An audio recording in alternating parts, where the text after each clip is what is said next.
C'est ton gars Vantard qui revient une fois de plus again and again te balancer cette dose, ce nectar survitaminé. Va chercher ton bavoir, mets-le bien en place car tu sais que tellement c'est bon, onctueux, délicieux, tu vas t'en foutre partout et tu vas dégueulasser ton tricot tout neuf. Donc aujourd'hui, Vantard vient te parler du nouveau spectacle événement de Thomas N'Gijol après son premier spectacle à bloc qui est sorti en 2009. Il a fait un petit crochet par le cinéma.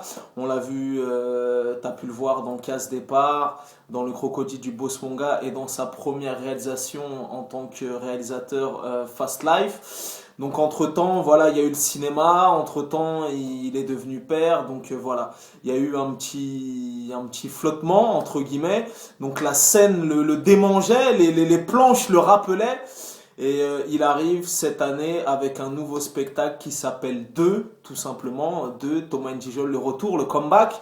Au théâtre du Déjazet, Vantard y est allé la veille et je peux te dire que l'essai est transformé. Donc, comment dirais-je, bien évidemment, après un premier spectacle, il avait déjà, avec le spectacle à bloc, il avait placé la barre très très haut.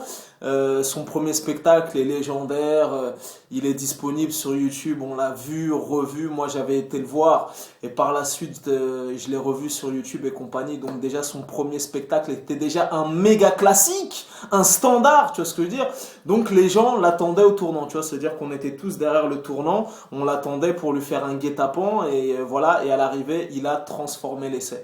Donc je peux te dire que je me suis marré comme une baleine, tu vois, vraiment à gorge déployée. Je me suis roulé par terre, j'ai vraiment rigolé, tu vois, les styles de rigolage comme ça. Tu vois, quand tu pleures là, quand t'as les larmes et quand t'as des crampes ici aux joues, tellement comme ça, tu vois. Et en plus, les vannes fusent tellement dans tous les sens que des fois il en fait une, tu rigoles de celle d'avant, t'as pas entendu celle d'après, donc voilà, la salle était conquise et voilà, vraiment très très fort. Qu'est-ce que je pourrais te dire? Ben, contrairement au spectacle à bloc, il se livre un peu plus dans ce spectacle. Voilà, il parle de sa paternité, voilà, il parle de son père, il parle de beaucoup plus de choses intimistes, personnelles, et il le dit, il en parle sur le ton de l'humour et l'autodérision, tout ça, et il en parle aussi de manière touchante, tu vois ce que je veux dire? C'est-à-dire que moi, personnellement, sa sincérité m'a vraiment touché, tu vois ce que je veux dire? Autant t'as des comiques, ils te font des spectacles de 1 heure et demie, je sais pas, et ce qu'ils racontent, ça te parle pas spécialement, tu te reconnais pas spécialement dans ce qu'il raconte, mais là, je peux te dire que son spectacle est criant de vérité, c'est vraiment un spectacle dans l'air du temps, qui traite des sujets d'actualité comme le PSG, comme Johnny Hallyday, comme le conflit israélo-palestinien. Donc voilà, au passage, il n'hésite pas à égratigner quelques-uns de ses confrères en citant bien les blases, tu vois, moi, parce que souvent les humoristes, ils s'attaquent à des personnes du showbiz ou quoi, mais ils font un petit peu des allusions ou ils te laissent supposer, tandis que là, je peux te dire qu'il balance les blases, tu vois, il tacle à la gorge et il balance les blases. Donc voilà, le spectacle est vraiment drôle, il est touchant, il est émouvant et je peux te dire que c'est un spectacle où il se met à nu, il se met à poil. Tu vois ce que je veux dire? Moi j'ai vraiment été touché et vraiment surpris par son honnêteté, sa sincérité. Je peux te dire que dans ce spectacle, il se livre encore pire qu'une autobiographie. Vraiment, il balance tout et il y a vraiment des passages où je me suis reconnu parce que bon, moi j'ai à peu près le même âge, tu vois, il parle de sa paternité, de sa vie de trentenaire, donc il y a beaucoup de choses qui m'ont parlé, voilà, qui m'ont touché, qui m'ont interpellé, et voilà.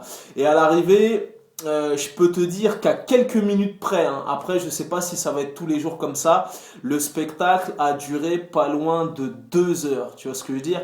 Pas loin de 2 heures, et pour te dire que des spectacles de stand-up, des one-man shows, des scènes ouvertes, j'en fais toute l'année. Déjà pour qu'un humoriste te tienne en haleine et qu'il t'offre un spectacle déjà de 1 heure, c'est pas mal. 1 heure et demie c'est cool, mais là, presque 2 heures, c'est vraiment le pompon, tu vois ce que je veux dire? Donc, je sais pas si ce sera tous les soirs comme ça, parce que ce qui est très très fort aussi avec Thomas Njigel, c'est qu'il a cette capacité de répartie et d'improvisation, tu vois. Le soir où j'ai été, il y a plein de gens qui l'ont un petit peu titillé, qui l'ont un petit peu taquiné dans la salle, et il a cette faculté à rebondir, à avoir de la répartie, et voilà, par exemple, pour te donner un exemple, à la fin du spectacle, il y a une femme dans le public qui lui a dit, mais en fait, tu sais, elle l'a interpellé comme ça dans la soirée. Elle lui a dit, ouais, en fait, votre fille, elle a quel âge? Et à partir de ça, il a tricoté un sketch inédit de presque 10 minutes, un quart d'heure, et voilà.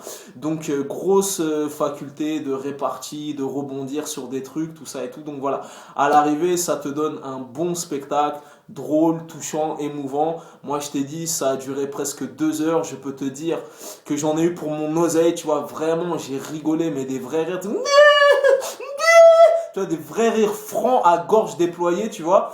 Et, euh, et aussi, attends, qu'est-ce que je voulais rajouter déjà? Putain, je voulais dire un dernier truc, ça m'a échappé. Donc voilà, en tout cas, quoi qu'il arrive, allez-y, allez-y. Et puis apparemment, de ce qu'il disait sur scène quand je suis parti le voir, ça commence déjà très très fort sur les chapeaux de roue. Apparemment, il y a déjà des dates supplémentaires, ça va être prolongé. Donc après, bien évidemment, moi, je suis un très très grand fan de Thomas Njijol. J'avais été le voir sur son premier spectacle. Par la suite, je l'ai revu 200 fois sur YouTube et compagnie, tellement son premier spectacle était un méga classique. Bien évidemment, la comparaison avec le premier spectacle est inévitable. Donc peut-être éventuellement qu'il y a des gens qui vont dire ouais mais je préférais quand même le premier spectacle, ouais mais c'est moins bien que le premier spectacle et compagnie.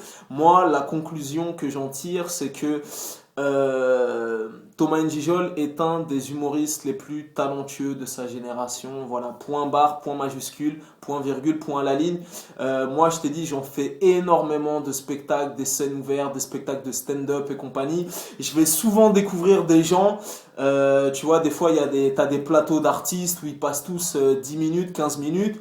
Si l'humoriste me tape dans l'œil ou s'il me fait rire, je vais souvent le voir sur un long, tu vois, pour voir ce que ça donne sur pas sur juste un sketch de 10 minutes, mais sur tout un spectacle de 1 heure et demie. Et je peux te dire qu'en ayant fait énormément de spectacles cette année, Thomas Njijol est l'un des meilleurs de sa génération. Et ça, c'est incontestable, c'est indéniable. Tu vois ce que je veux dire? Donc voilà.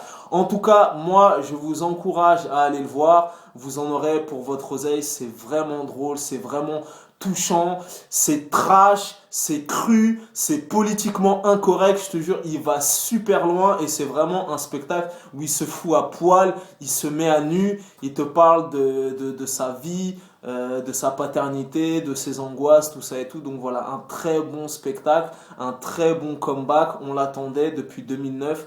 Voilà, moi personnellement, j'ai passé un agréable moment et je vous le recommande. Voilà, c'était ton Gavantard. Tu connais ce dicton légendaire, les goûts et les couleurs, ça ne se discute pas. Si tu as la vie de Vantard, c'est toujours le bon. Peace and love, en tout cas, ce spectacle est validé, authentifié et hosté par Vantard himself. Merci Thomas Njijol d'avoir mouillé le maillot. Le spectacle était lourd.